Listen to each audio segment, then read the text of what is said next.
Goeienaand, prof. Goeienaand François. Ons is dankbaar vir die geleentheid om weer te kan gesels vanaand, veral oor die verbond in ons volkslewe. Ja, nee, vanaand sit ons hierdie gesprek voort en dan gaan ons die Bybelse verbond dan nou bietjie verder bekyk en hoe ons gelowige voorvaders dit dan ook toegepas het in die geskiedenis. En vanaand staan ons dan nou stil in daai tydperk net nadat Jan van Riebeeck hulle hierso in die Kaap aangekom het. Nou die eerste vraag wat ek aan u wil vra is hoe het hierdie verbondsidee, hierdie Bybelse verbondsidee gefigureer in die denke van die Afrikaners so 50 jaar nadat Van Riebeeck in Tafelbaai aangekom het? François, die eerste gesprek sal ons onthou. Het ons gesê die verbond die bring tot uitdrukking die persoonlike geloofsband tussen die gelowige en God. En die verbondsverhouding tussen God en mens het tot 'n groot mate die inslag van die reformatoriese denke in Nederland voorafgaande aan die koms van Van Riebeeck na die Kaap bepaal. En dit sedert die synode van Dordrecht van 1618-1619. Hierdie verbondsinslag en daarmee saam ook die teologiese bedding van die verbondsdenke, die het ook aan die Kaap deur middel van die Verenigde Oos-Indiese Kompanjie, soos wat ons verlede keer ook gesien het, wat die oktrooi gehad het om die Kaapse volksplanting te bedryf, na die Kaap gekom. So met ander woorde, toe Jan van Riebeeck en sy geselskap in 1652 aan die Kaap gevestig het, het hulle daarmee saam ook hierdie grondleggende verbondsidee in hulle teologiese denke, hulle ekonomiese denke, hulle politieke denke na die Kaap gebring. Nie net die persoonlike geloofslewe van die inwoners aan die Kaap het dit weerspieël nie, maar ook die kerklike en die staatkundige lewe van die tyd, soos dit mettertyd ook aan die Kaap ontplooi het. En die verbondsvisie van die samelewing, wat uit die invloed van Bullinger, en soos ons verlede keer ook gesien het, Ursinus, sy werke na vore gekom het, het sterk nadruk op die noue band, die noue verhouding tussen kerk en staat in die volksplanting gelê. Daaroor sal ons van tyd tot tyd heel wat meer sê. Maar die gedagtes en die standpunte van Bullinger oor die verbond, soos dit op die samelewing van toepassing is, het ons verlede keer gesien, 'n groot invloed ook in die Nederlandse teologiese denke uitgeoefen in gereformeerde kring. En daardie verbondsiening van Bullinger kan ons soos volg saamvat. Die reformatie beteken in wese die herstel van die verbond tussen God en mens. En gevolglik is die verbondsnorme vir die Christelike samelewing, soos deur God in die Ou Testament neergelê, ten volle van toepassing op die praktiese inrigting van die Christelike gemeenebes, die Christelike samelewing in al sy fasette. Met ander woorde, die verbondsidee was nie net 'n abstraksie nie, maar het ook in die praktyk tot openbaring gekom in die wyse waarop samelewingsstrukture gefunksioneer het. Elke persoon wat deur die doop by die verbond ingelyf is, staan onder die gelding van God se verbondseise. Was 'n baie belangrike standpunt van die tyd. En vir sover die doop elkeen onder die beloftes van die verbond geplaas het, was elkeen in die Christelike gemeenskap verantwoordelik daarvoor om die voorwaardes van die verbond na te kom. Die Christelike gemeenskap was dus die sigbare kerk, die koninkryk van God op aarde, sowel die getroues, Matteus 13, as die ontroues. Van die leraars van die kerk word dus verwag om die staatlike amptdraers en die volk te vermaan om die verbondsvoorwaardes stip na te kom. En daarom vind ons ook in die prediking 'n baie sterk oproep tot lewensheiliging en om volgens die voorskrifte en die eise van God se verbond te lewe. Van die regerders word op hulle beurt vereis om as dienare van God soos die rigters en konings van Israel die verbondsvoorwaardes ten aansien van vroomheid in die Christelike gemeenebes af te dwing. Weereens die lewensheiligingsperspektief. Met ander woorde, die openbare vroomheid en die sigbare vergestalting van die gehoorsaamheid aan God se wet. Staat en kerk is dus gegee as verbondsinstellings met die ooreenstemmende ampte van herders en regerders, onder wie samewerking absoluut noodsaaklik was. Die kerk se taak setel primêr daarin om deur middel van die prediking die verbondsvoorwaardes te interpreteer en teen die ondermyning van die geloof en vroomheid van die Christelike gemeenskap te waak. Dit is belangrik dat ons in hierdie verband kennis neem ook van 'n baie belangrike stelling. Ek gaan dit vir ons in die Engels voorlees, sodat ons 'n idee kan kry hoe hierdie gereformeerde verbondsidee in die praktyk in die Christelike gemeenskap binne die konteks van die Kaapse volksplanting gefunksioneer het. In order to be effective, the prophet must himself lead a pure and innocent life. His sermons should be simple and clear, and he needed perseverance and courage. Moses, the greatest prophet of God, had possessed just such virtues. He led the Commonwealth of Israel not only with teaching, laws, warnings, and a holy life, but also with perseverance.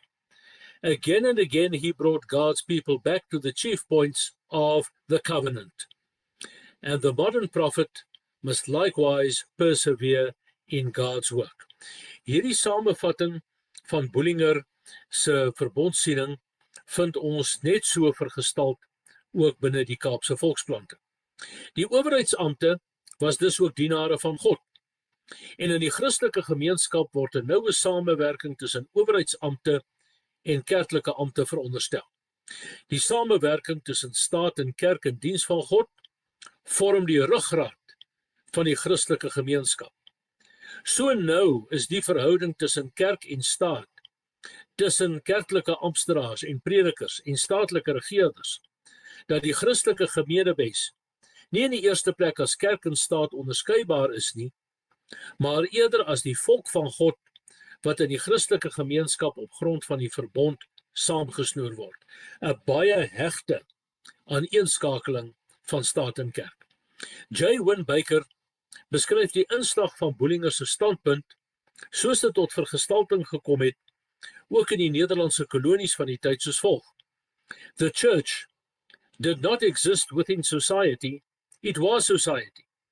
Both magistrate and pastor played their roles within the same sphere, whether it was called church or commonwealth.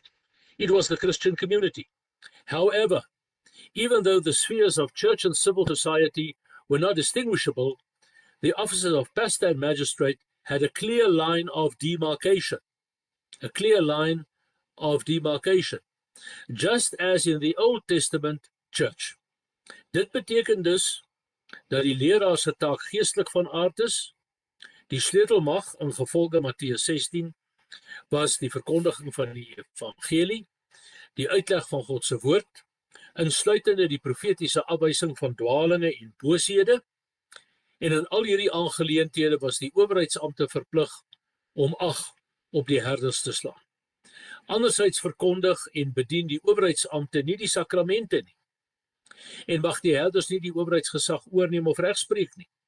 Die owerheidsampt regeer die kerk en die herder is onderworpe aan die staatlike regeergesag, met die uitsondering dat die verkondiging van God se woord vrylik geskied het.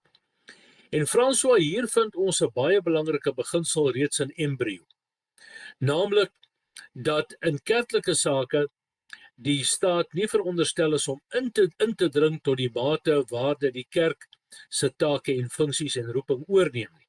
En anderzijds is die kerk ook nie veronderstel om die staat se take oor te neem nie, maar dat die kerk in hierdie verband 'n wesenlike taak het om deur vermaning, opvoeding en teregwysing God se woordseise ook by die regerders van die dag tuis te bring. Hierdie beginsels het die grondslag gevorm waarop die vroeë Kaapse volksplanting gebaseer was en gefunksioneer het. Die belydenis van God as die drie ene wat bo alle menslike amptshebbers verhewe is. Die God wat volkome aanspraak op die hele lewe van die mens en alle fasette van die mense bestaan het, kom spontaan in die openbare lewe van die vroeë volksplanting voor. Die belydenis van die soewereiniteit van God oor alle aspekte van die werksaamhede van die VOC vind ons reeds in die formuliergebed van Jan van Riebeeck. Ook die Kaapse wetgewing van hierdie tyd gee onverbloemd blyke van die verbondsmatige visie van die Christelike gemeenebes volgens die model wat ons reeds na verwys het, ook in die aanhaling oor Bullinger en die gereformeerde standpunte. En van tyd tot tyd word die gemeenskap opgeroep tot onder andere 'n publieke dankdag of om vir spesifieke sake te bid. Stappe word geneem om die invloed van die Romeinse godsdienst teen te gaan en besondere klem is op die bevordering van die ware gereformeerde leer gelê, vir welke doel skoolmeesters die belydenisskrifte moes aanvaar voordat hulle hul ampte opgeneem het. Dis 'n baie belangrike saak hierdie. Dit sou eintlik die koers bepaal waar volgens Christelike onderwys, nie net in die Kaapse volksplanting nie, maar ook in die latere republikeinse tyd tot vergestalting gekom het. Daar is sieketroosters en skoolmeesters en dienaars van die woord aangestel en van hulle is vereis om die Nederlandse geloofsbelydenis, die Heidelbergse katekismus en die Dordtse leerreëls te onderteken. Volgens dieselfde kerkorde was die skoolmeesters verplig om die jeug te onderrig in godvrugtigheid, goeie sedes en om die hoofstukke, so is dit beskryf, van die Christelike religie met gebede en onderwysinge te leer en oor te dra. En die skoolmeesters moes hulle taak onder toesig van die kuratore uit die kerklike en politieke kringe uitvoer. Volgens die kerkorde van 1643 in Nederland moes die ampt van skoolmeesters daarop gerig wees om kinders die vrese van die Here in te skerp, hulle in die grondslae van die Christelike geloof te onderrig, hulle te leer bid, te sing, saam met die skoolmeester na die kerk te gaan en te katkeseer, hulle te leer om hulle ouers, owerhede en meesters gehoorsaam te wees en so meer.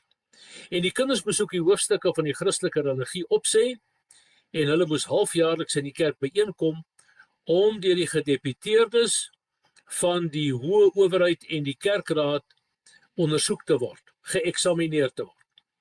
Ten einde die evangelie onder die heidene te verkondig en uit te brei, het dieselfde kerkorde uitvoerige bepalings bevat om die grondslae van die Christelike geloof in stand te hou en uit te brei, beskikbare preke te versprei, die waarheid van die Christelike godsdiens teen allerlei afgodiese godsdiens uit die natuurlike rede van die mens in opstand teen die woord van God te bestry, om by die politieke owerhede aan te dring om die Sabbat onder alle nasies in hulle gebied woonagtig te laat vier, die winkels gesluit te hou, die slawe op die Sabbat te laat rus, en diegene wat onder die preek in die herberge sit, sowel as diegene wat sterk drank verkoop, deur geldboetes te straf. Hier vind ons met ander woorde die praktiese uitvloeisel van die gereformeerde verbondsidee in die praktyk. Hier vind ons met ander woorde dat die openbare lewe en die openbare vroomheid ook in gevolge of as 'n vrug van hierdie verbondsiening georden is, nie net tot welsyn en welvaart van die hele gemeenebes nie, maar tot eer van God. Maar ook die politieke owerhede het die taak ontvang om die valse godsdienste uit die openbare skole te weer en die gereformeerde leer te verkondig en oor te dra. En dan is daar 'n hele klomp van hierdie afwykende en afvallige en anti-christelike manifestasies is dan gelys waarteen spesifiek opgetree moes word. In talle plakate is die soewereiniteit en die heiligheid van God in die publieke of openbare lewe bely, aantasting van die heiligheid van God se naam verbied, die heiliging van die Sabbat beskerm, gesagsdraers teen minagting beskerm, betaamlikheid bevorder en sedelike verval streng bekamp. Eiendom van ingesetenes teen aantasting beskerm, belediging van die naaste streng gestraf, publieke geregtigheid bevorder en belangrik, die beginsels van die dekaloog in die publieke regslewe deur middel van wetgewing uitgebrei. Deur middel van die reg is daar doelbewus gestreef om publieke vroomheid en geregtigheid te bevorder en die skrif in die reg as grondslag van die regsorde te aanvaar. Die gees van publieke eerbaarheid wat daardeur bevorder is, het 'n tipiese reformatoriese inslag gehad, wat die Kaapse regslewe in talle opsigte uniek gemaak het. Dis egter van besonder belang om daarop te let dat benewens die bydrae van Calvin en die ander reformatore ook hierdie toespitsing op die verbond wat ons ook in die reformatie van Zurich gehad het, soos deur Bullinger ook in sy preekbundels verkondig, 'n belangrike rol gespeel het om die reformatoriese gees in die gewestes onder die VOC te bepaal. Dit staan dus onomstootlik vas dat die gedagtes van Calvin sterk inslag in Nederland gehad het, maar dat ook die verbondsidee se beklemtoning aan die Kaapse volksplanting soos in Nederland ook sterk in die openbare lewe en in die prediking en in die regshandhawing na vore gekom het. Die bekende Nederlandse historikus Huizinga stel die invloed van Calvin en die reformatoriese gedagtegoed, soos dit ook na die gewestes of die kolonies onder Nederlandse bewind versprei het, soos volg. Hy vra, in hoeverre het tot die bloei van die Nederlandse beskawing die Calvinisme bygedra? Hy sê dit was die sout en dit was die suurdeeg wat die groei bewerkstellig het. En dan gee hy 'n lang beskrywing om aan te toon tot watter mate die Calvinistiese inslag van die Nederlandse privaat en publieke lewe, die kultuur en die beskawing van die tyd al daar bepaal het. Op sy beurt het die historikus G.J. Renier die invloed van die Calvinisme in Nederland gedurende die 17de eeu soos volg saamgevat. Hy sê, die invloed en die effek van die Calvinisme op die Nederlandse nasie was aansienlik. Die effek wat die Calvinisme op die karakter van die Nederlandse volk gehad het, was groot. Soos deur R. Freyn saamgevat. Hy sê, die protestantse gees wat in Nederland ontluik het, was die van die Calvinisme geskoei op die opvatting van die verbond.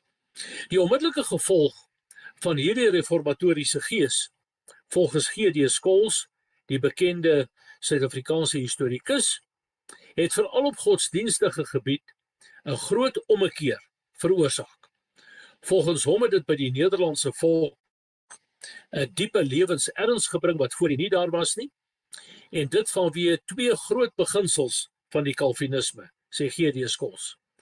Enerzijds die soewereiniteit van God en anderzijds die belydenis van die genade van God se uitverkiesing. Wat ook al die mate van Calvinistiese beïnvloeding van die geestelike lewe aan die Kaap was, slaan die verbondsteologiese onderbou konsekwent deur in die wyse waarop godsdiens, staat, kerk en kultuur in stand gehou en bedryf is. Dit sou die tipiese geestesnalatenskap van die reformatie aan die Kaap wees. Hierdie nalatenskap is op 'n besondere wyse deur die Nederlandse Statenvertaling van die Bybel en die Psalmboek van Dateen verstewig. Voorts het die koms van die Franse Hugenote ook merkbaar bygedra tot die versterking van die reformatoriese grondslag van die volksdenke aan die einde van die 17de eeu aan die Kaap. J.A.S. Oberholzer stel hierdie beïnvloeding soos volg. Met die volksplanting is hierheen gebring by name die gereformeerde godsdiens wat met sy Calvinistiese karakter deur die jare heen die hartaar sou wees in die geloofslewe van die Afrikaner volk wat hier gebore sou word. Die bloedstroom in die hartaar is heilsaam versterk deur die koms van die Franse Hugenote in 1688. Mense by wie die godsdiens essensieel was en wat veel daartoe bygedra het om juis die plattelandse bevolking 'n besonder godsdienstige karakter aan die Kaap te gee. Nou professor, u het G.D. Scholz aangehaal en nou dit is ook so dat daar in Europa 'n hele klomp jaar na die reformatie daar soort van 'n dit het so doodsheid wat ingetree het en die reaksie was toe die nadere reformatie waar weer teruggegryp daarna is dat 'n mens die geloof ook in jou hart moet voel en dat dit nie net 'n dooie ding is nie. Nou wat ek oor wonder is oor die grondslag van hierdie nader reformatie wat nou in Europa plaasgevind het, of dit ook oorgespoel het na die Kaap toe en tot watter mate dit dan ook 'n invloed uitgeoefen het op die vroeë Kaapse kerk daar en samelewing. François, hierdie vraag is van wesenlike belang. Ons vind dat vanaf ongeveer 1500 reeds begin die Cartesianisme, René Descartes, met sy verligte rasionalisme, wat 'n wig indryf tussen godsdiens en geloof enerzijds en die wetenskap en die menslike rede anderzijds. En dit het gelei tot nie die uitskakeling van die woord van God op alle lewensterreine en selfs in die wetenskap, maar dat daar 'n afstand gekom het. Ons praat van die deïsme, met ander woorde, dat die afstand tussen God en mens so groot is, dat God nie meer die alledaagse lewe van die mens beheer, dat God nie meer seggenskap het oor die wyse waarop elke individu optree nie, maar dat elkeen sy eie kop moet volg. Nou dit het in die Nederlandse teologiese denke van die tyd 'n skerper aandrang tot gevolg gehad op wat genoem is die bevindelike godsdiens. Met ander woorde dat die geloof nie iets abstrakt is wat net in die teologiese skole geleer word nie, maar dat elke gelowige van daardie geloof in die hart verseker behoort te wees.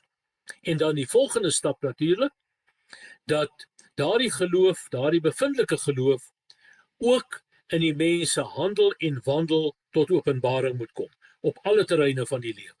En mag ek sê, dat hierdie sterk beklemtoning van die bevindelike geloof, die geloof wat prakties ook tot vergestalting kom, in die kuns, in die wetenskap, nie net in die teologie nie, maar ook in die regsgeleerdheid, maar ook in alle fasette van die menselewe, het 'n goue eeu in Nederland ingelei, wat volgens C.J. Malan die nasionale en kulturele lewe van die Nederlandse volk 'n welvaart en 'n kragontplooiing laat beleef het, soos nog nooit tevore nie.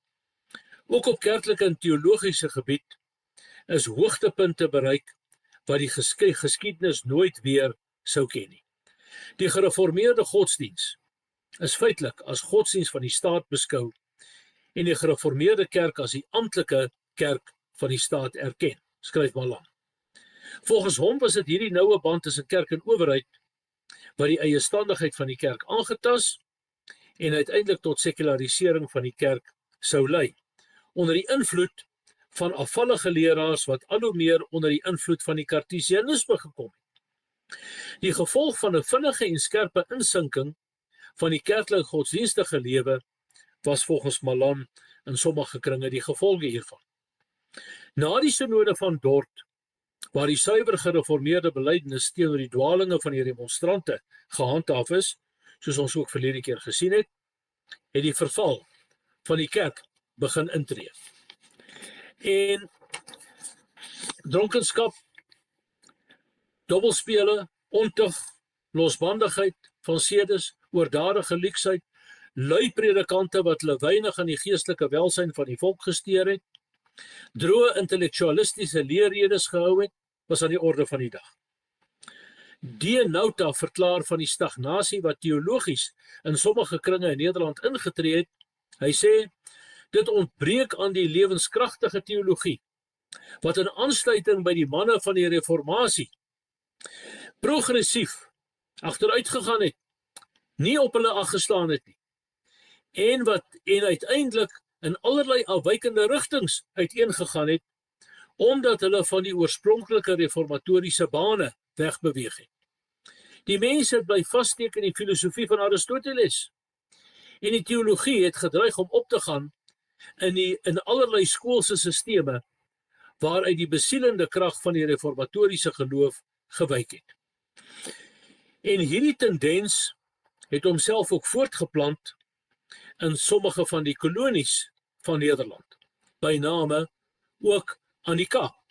Ons sou van hierdie tendense ook daar vind. Met ander woorde, intellektualistiese prediking, abstrak, wat nie die hart, die siel, die gees en uiteindelik die hand van elke gelowige sou raak nie. Selfs aan die Kaap het die godsdienstige ywerloosheid 'n bron van frustrasie geword. Weliswaar nog heel wat later as in Nederland.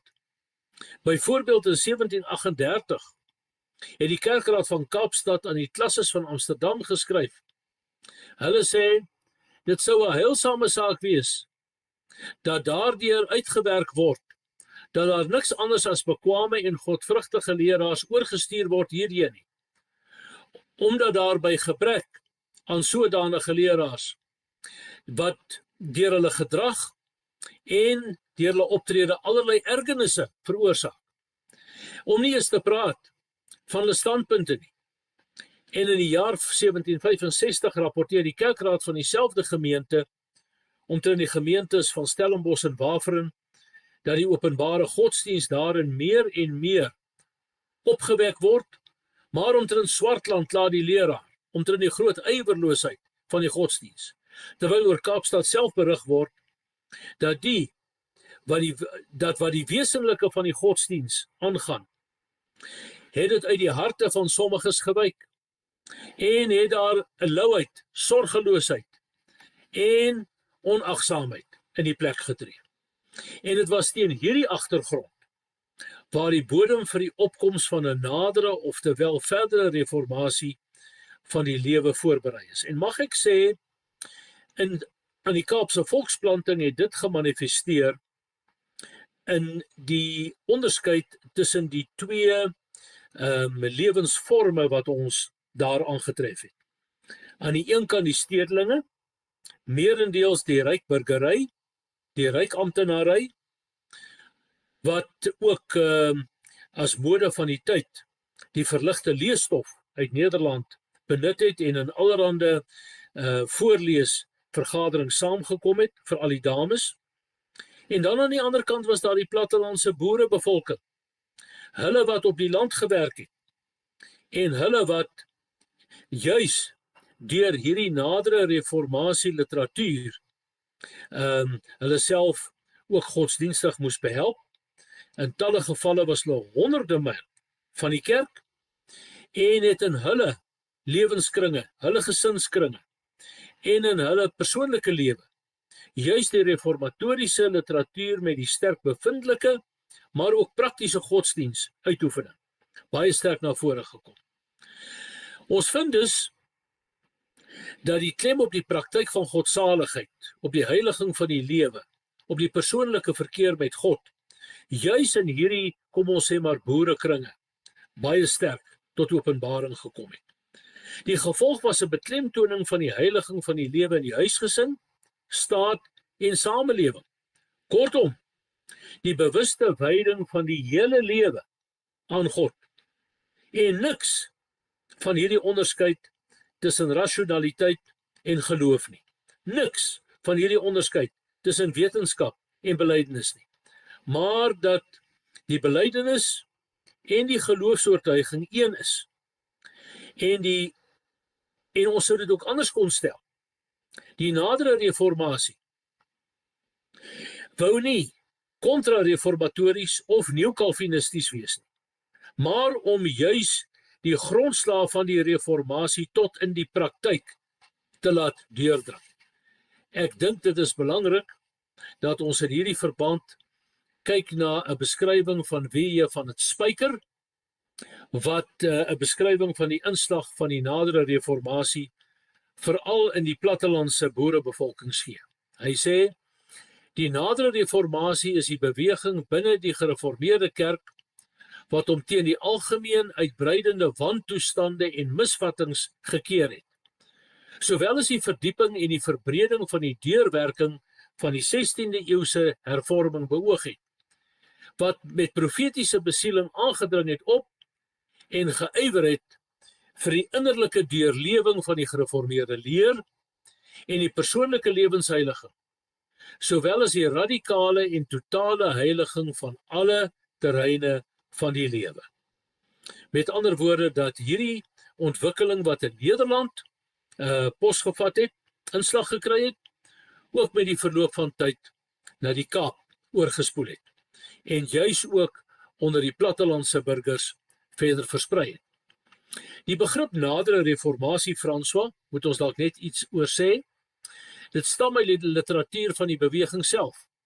Vir sover skrywers uit hierdie kring, byvoorbeeld Horenbeek, daarop klem geplaas het dat hulle nie slegs gereformeerdes is nie, maar wel reformerendes, het hy gesê.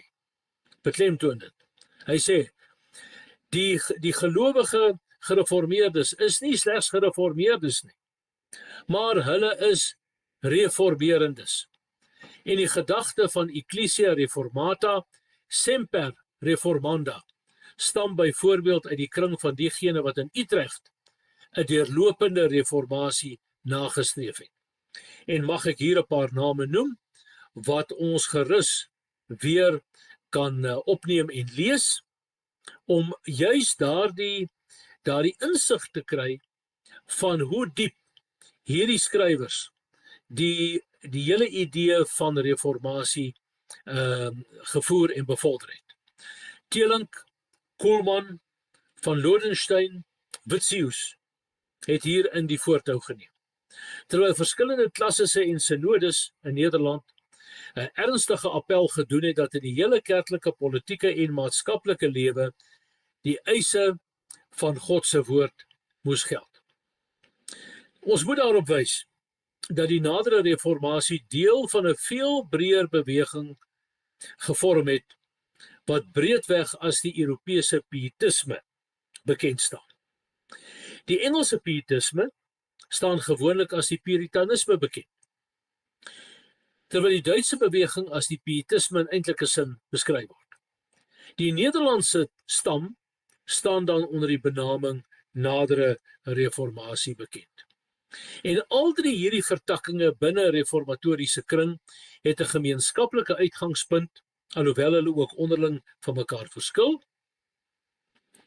Soortgelyk as die reformatie, wat die verband tussen openbaring en geloof beklemtoon het. Waar die reformatie die nadruk op die openbaring van God geplaas en die leer van die uitverkiesing beklemtoon het, het die pietisme ook van die korrelasie tussen openbaring en geloof vertrek, maar die klem op die geloof geplaas. Van die feit dat die term Puriteine dikwels as 'n skeldnaam gebruik is, het Voetius skerp daarop gereageer. En so vind ons dat heelwat van die Puriteinse werke met die verloop van tyd ook in Nederland vertaal is op 'n selektiewe basis. Vir sover as wat dit by die grondslag van die reformatie gebly het, vir sover as wat dit daardie gedagte van steeds en voortgaande reformatie beklemtoon het, en het sommige van die skrywers, Puriteinse skrywers, weliswaar ook baie naby aan die Nederlandse nadere reformatore gestaan. Die wesenlike kenmerke van die nadere reformatie sou volgens Van der Spyker met 3 begrippe saamgevat kon word: subjektiwiteit, individualiteit en praikisitas, met ander woorde beklem op persoonlike vroomheid. Nou hierin lê juis die gevaar, naamlik dat hoe meer en toenemende subjektiwiteit uiteindelik ook die kollektiewe, die gemeenskaplike, die belewenis van die geloof ook as gemeente ontbeer. En dat dit neig tot 'n individualistiese godsdienstbeoefening wat weliswaar in sommige kringe in Nederland tot allerlei dwalinge oorgegaan het. Maar in Nederland kan ons dus sê dat die subjektiwiteit dui op die verskywing wat gaandeweg plaasgevind het vanaf die wedergeboorte na die wedergebore mens en weer na die gevoel wat die mens deur hierdie vernuwing in sy gemoed ervaar, wat ook bepaalde gevare in Nederland gebaar het. In hierdie opsig het Voetius dit as sy lewenstaak gesien om die erfenis van die synode van Dort in hierdie verband te bewaar. Individualiteit verwys in hierdie verband na die beklemtoning van die rol van die individu in kerklike byeenkomste, let wel, die gemeenskap van die gelowiges. Terwyl praikisitas verwys na die lewenserns en vroomheid wat tot uitdrukking moet kom met besondere verwysing na die wet van God binne die vroomheidslewe van die gemeenskap. Met ander woorde, die balans tussen individu en die gemeente. Die balans tussen die Christelike gemeenebes en die persoon. Dit het Voetius baie sterk beklemtoon, juis om te waak daarteen dat daar allerlei sektariese opvattings hieruit sou ontstaan. Samevattend kan ons die volgende omskrywing van die nadere reformatie deur W. Verboom oorneem, soos dit ook onderskryf word deur T. Brien en ander. Die nadere reformatie is die beweging binne die Nederduits gereformeerde kerk wat hulle teen algemeen verbreide wantoestande en misvattinge gekeer het, sowel as die verdieping en verbreding vir die deurwerking van die 16de eeuse hervorming en met profetiese besieling aangedring het op die persoonlike deurlewing van die gereformeerde leer, persoonlike lewensheiliging en dan die totale heiliging van die hele samelewing. Ek dink dit is belangrik dat juis hierdie lyn van die nadere reformatie, met ander woorde wat die balans tussen individu en die gemeenskap van die gelowiges baie sterk beklemtoon het, dat daardie lyn in die Kaapse volksplanting vanaf die begin van die 1700s baie groot invloed ook in die Kaapse afgeleë distrikte uitgeoefen het. Prof, ek is bly om te hoor dat hierdie iets nou daar aangehaal van een van die nadere reformatore wat gesê dat gelowiges is altyd reformering. Dit is vir my geweldig belangrik, want ons het die geneigtheid om in ons dag te dink dat ons gearriveer het en dat ons onsself nie wil toets soos wat die Christene van Berea gedoen het nie. So ek dink dit is geweldig belangrik en daarom is die nadere reformatie, dink ek dan ook vir ons belangrik vandag. Maar dan wil ek by u hoor, as ons nou na hierdie nadere reformatie kyk en ons kom dan nou hierso rondom die 1800s, kan u miskien vir ons 'n paar voorbeelde gee van die invloed wat dit ook uitgeoefen het hierso in die 1800s? François, inderdaad was daardie invloed geweldig. Selfs 'n oppervlakkige studie van die bronne wat in die 1700s aan die Kaapse volksplanting gelees het, bring aan die lig dat die skrywers van die nadere reformatie wyd geraadpleeg is. En dit sou vanaf die 1800s 'n groot invloed in ons land hê. Maar voordat die Franse Hugenote na Suid-Afrika gekom het, is die godsdienstige lewe aan die Kaap grootliks deur die invloede vanuit Nederland bepaal. Dit was hierdie geestelike invloed vanuit Nederland wat 'n deurslaggewende invloed op die lewensbeskouing van die blanke bevolking van die 18de eeu, met ander woorde die 1700s, aan die Kaap uitgeoefen het. Terwyl die invloed van die rasionalistiese verligting in Europa deurgewerk het, met ander woorde die vrug van die Cartesianisme en die rasionalisme, en selfs die Nederlandse kerk en teologie beïnvloed het, en ons het net na uitwasse daarna verwys, is die Kaapse grensboere grootliks van hierdie invloede gevrywaar. Dit beteken egter nie dat die rasionalisme geen invloed op die Kaapse bevolking gehad het nie. Soos ons net opgemerk het, het dit wel aan die Kaap, veral dan in Kaapstad self en ander dorpe, het dit onder die dorpsgemeenskappe wel groot invloed gehad. So dit beteken nie dat die rasionalisme geen invloed aan die Kaap gehad het nie, maar dat die Nederlandse werke van outeurs van die nadere reformatie 'n oorwegende invloed op die voorposte en dieper na die binneland gehad het. Hoe verder die veeboere die binneland ingetrek het, des te meer het hulle aan hierdie verligte tydsgees ontsnap en aan die oorgeërfde gereformeerde leer en lewensbeskouing vasgeklem.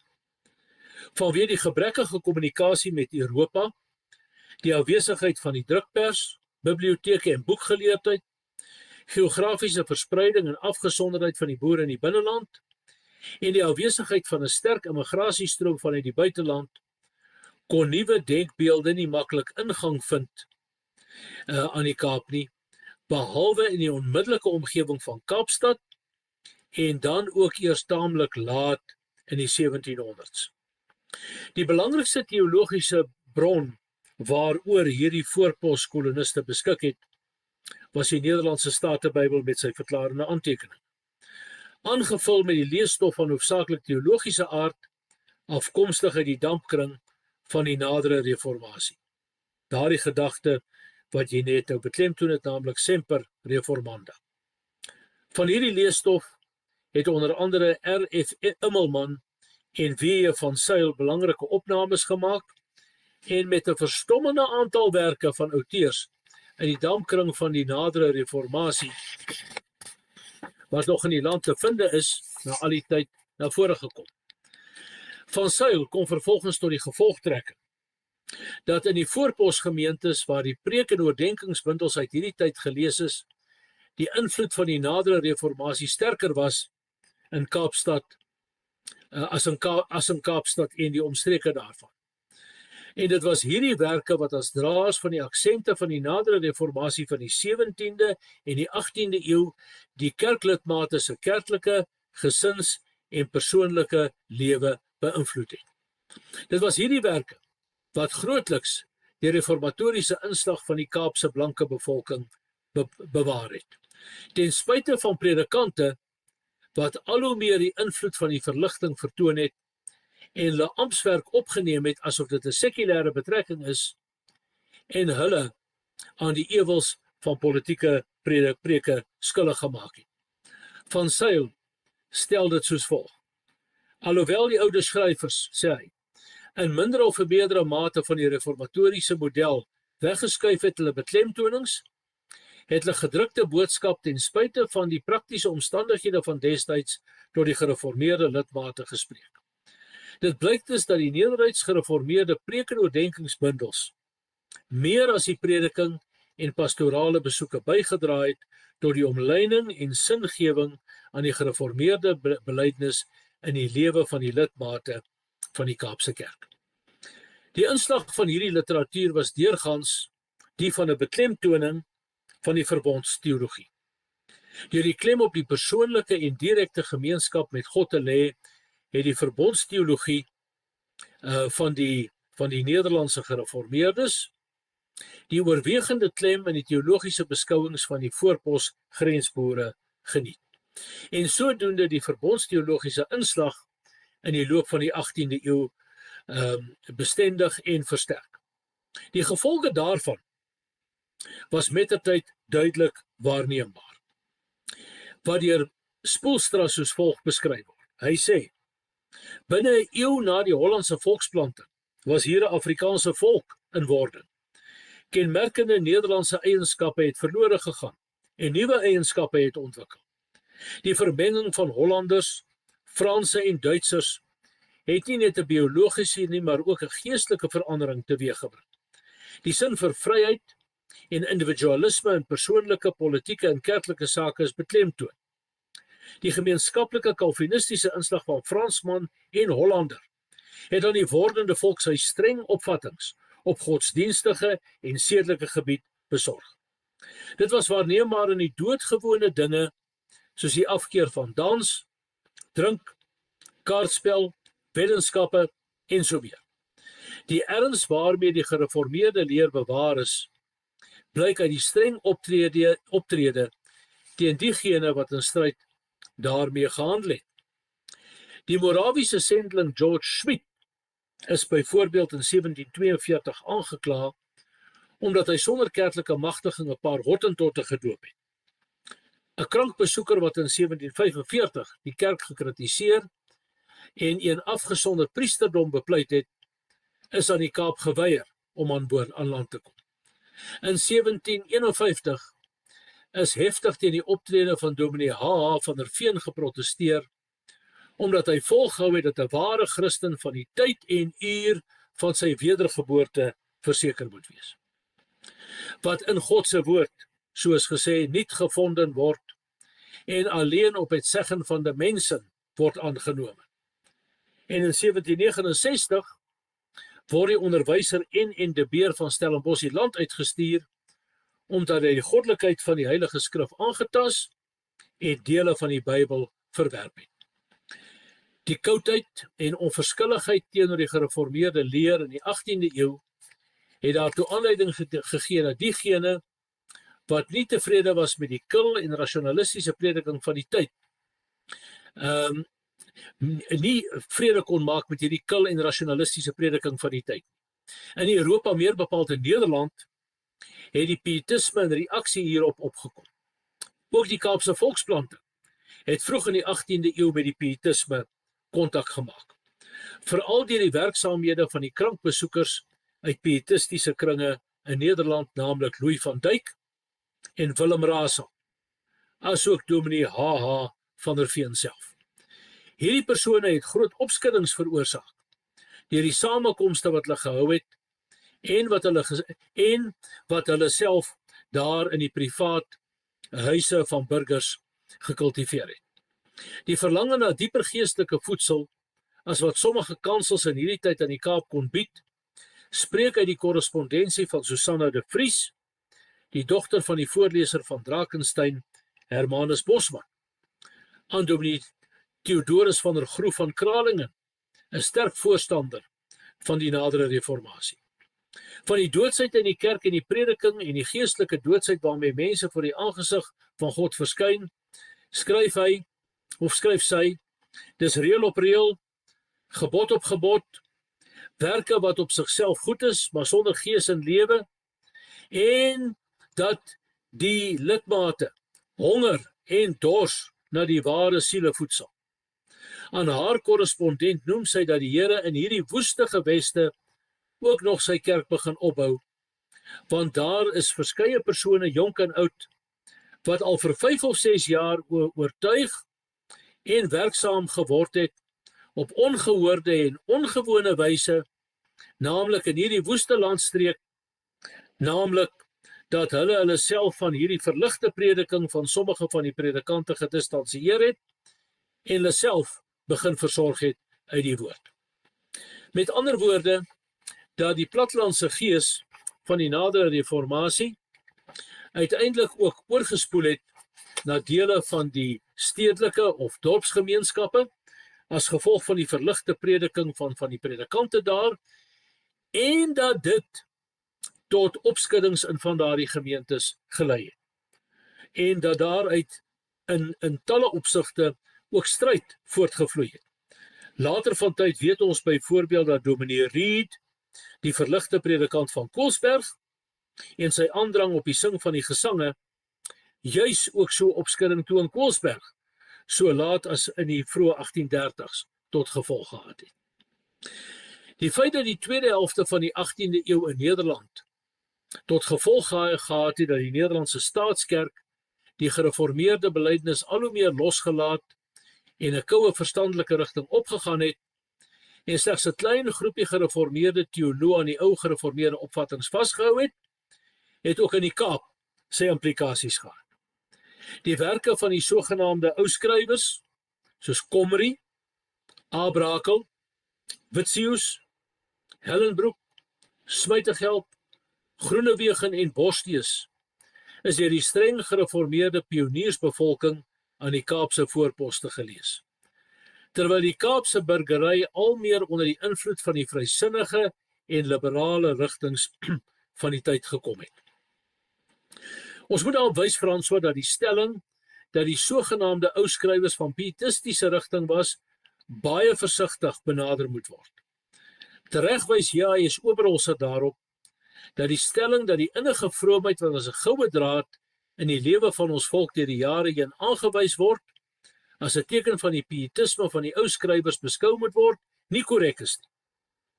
Hy voeg by: daar moet egter baie duidelik onderskei word tussen vroomheid en pietisme. Die woorde is nie sinoniem nie. Immers, vroomheid is 'n wesenlike eienskap van die gereformeerde geloofslewe en is nie iets wat aan die pietisme eie is nie.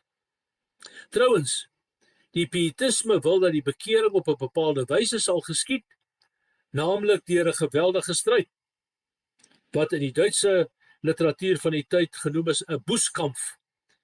En hierdie opvatting oor die bekering is nie skriftuurlik nie. Dat die gees, strekking en inhoud van die geskrifte van die pietiste deur die heilbegeeriges hier verwelkom is nog geen bewys dat die lewensvroomheid by ons volk uit die pietisme gebore is nie. En hierby moet nog gevoeg word dat al die skrywers van innige vroomheid nie sonder kwalifikasie as pietiste bestempel kan word.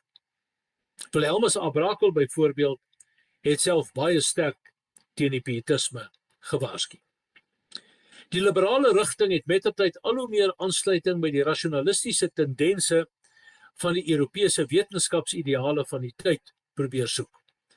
En hierdie nuwe verligtingsgees het onder andere tot 'n nuwe benadering in die kerksaal aanleiding gegee, wat onder meer in die standpunt van predikante soos Dominees H.R. van Lier en M.C. Vos met betrekking tot die evangelie, met betrekking tot die sending en le kerk opvatting aanleiding gegee, waar die gereformeerdes die boet- en klaagpsalms verkies het, omdat dit 'n bepaalde gereformeerde voorkeur weerspieël het die nuwe teologiese rigtings die evangeliese gesangbundel verkies. Daarbenewens het die Kaapse burgery toegang tot 'n groot aantal akademiese publikasies gehad, wat die tendense tot afwyking van die gereformeerde leer, het sy ten gunste van die Lutheranisme of die Cartesianisme verder gestimuleer het. En van die werke wat in hierdie verband veral in stedelike kringe gelees is, was byvoorbeeld die reeks Merg der Akademische en ander verhandelingen, wat vanaf ongeveer 1733 verskyn het. In 'n bydrae tot hierdie reeks skryf professor Samuel Christian Holman oor die ware begrip der filosofie, dat die filosofie beskryf kan word as 'n wetenskap wat leer dat dit die ware geluk van alle mense kan bewerkstellig. Die idee dat die wysbegeerte die moeder van die wetenskap is, skemer onverbloemd ook in sy uiteensettings deur, terwyl die dogmatiese gronde van die wetenskap deur Holman gerelativeer word. Ook die werke van Johann David Michaelis, 1717 gebore, oorlede 1791, was in hierdie kringe van die Kaap besonder gewild en is wyd in die meer geleerde kringe gelees. Vanuit die pietisme het Michaelis na die rasionalisme oorgegaan. Behalwe vir sy bydrae op wetenskaplike gebied, het hy ook groot invloed in die praktyk uitgeoefen en homself ook in kerk- en skoolsake laat geld. Dit was veral sy vertaling van die hele Bybel met verklarende aantekeninge in 13 dele, wat tot 'n uitvoerige kommentaar oor die Bybel ontwikkel het. Aldus verklaar van die werk van Michaelis dat dit juis sy halfhartige gereformeerde standpunt was, waardeur hy nie die ortodokse standpunt prysgegee het nie, maar ook nie die gesag van die skrif sonder voorbehoud wou aanvaar nie, wat die sterkste in sy dogmatiek daarvore gekom het. Juis as gevolg van sy halfslagtige standpunte het Michaelis in sy tyd ook in die Kaap groot aanhang geniet. 'n Tweede skrywer wat ek graag wil noem, omdat dit nie wel bekend is nie, François, Die werke van Johann Caspar Lafayette, gebore 1741, oorlede 1799, is wyd in die kringe aan die Kaap gelees. Alhoewel Lafayette 'n vroom verdediger van die Christelike geloof was en teen die rasionalisme en deïsme te velde getrek het, was hy uiters verlig in sommige van sy teologiese sienswyses. Hy het in talle opsigte met die ortodokse sienswyses van die gereformeerdes gebreek en hy het 'n afwykende standpunt oor die versoeningswerk van Christus hom uitgelaat. Op kerklike gebied het hy 'n baie ruim siening gehandhaaf en het selfs met Rooms-Katolieke sienswyses in hierdie verband saamgegaan. Van die bekendste geskrifte van Lafayette wat binne Suid-Afrikaanse verband van belang is, was veral sy werk Pontius Pilatus, wat verskyn het in 1782. Terwyl daar ook groot belangstelling in sy lewensbeskrywing deur George Gessner in 1802 was. Die reaksie teen die insinking op teologiese gebied het in Nederland en elders in Europa in die vorm van die pietisme na vore gekom. Aan die Kaap in die vorm van die nadere reformatie. En teen die einde van die 1700s was die tekens dus reeds daar van 'n onvermydelike skeiding van weë tussen die vrysinnige lewensbeskouing onder die meer akademies ontwikkelde burgery aan die Kaap en die grensboere wat aan die grondslae van die nadere reformatie met sy sterk klem op die verbondsteologie vasgehou het. Professor, dit was baie interessant om vanaand weer na u te luister en ek het weer 'n hele paar dinge bygeleer. Ons gaan hierdie gesprek so 'n week of wat weer verder voortsit. Het u al in gedagte waaroor ons volgende keer gaan gesels? François, ek dink ons moet gesels oor die uiteenloping van verskillende standpunte in Christelike kring, ek sê spesifiek Christelike kring in die Kaap, en wat toe ook 'n sterk invloed gehad het op die kerklike lewe van die Kaapse volksplanting, en dat daardie lewensbeskoulike impak ook draers van die modernisme was, uiteindelik ook revivalisme, die sogenaamde herlewingsteologie, en natuurlik die verbondsteologiese lyn wat homself hierteenoor opgestel het. En dit beteken dat ons dan moet kyk na die konflik tussen die metodisme, vrysinnigheid en verbondsteologie in die eerste helfte van die 1800s in die Kaapse gemeenskap. Want dit was ook bepalend vir ontwikkelinge wat later sou plaasvind in die vorm van die groot trek. En ons sal volgende keer onder andere daaroor bietjie gesels. Baie dankie Prof, ek sien uit daarna dat ons die gesprek kan voortsit. Baie dankie François. Waardeer die geleentheid, seënwense en sterkte. Totsiens.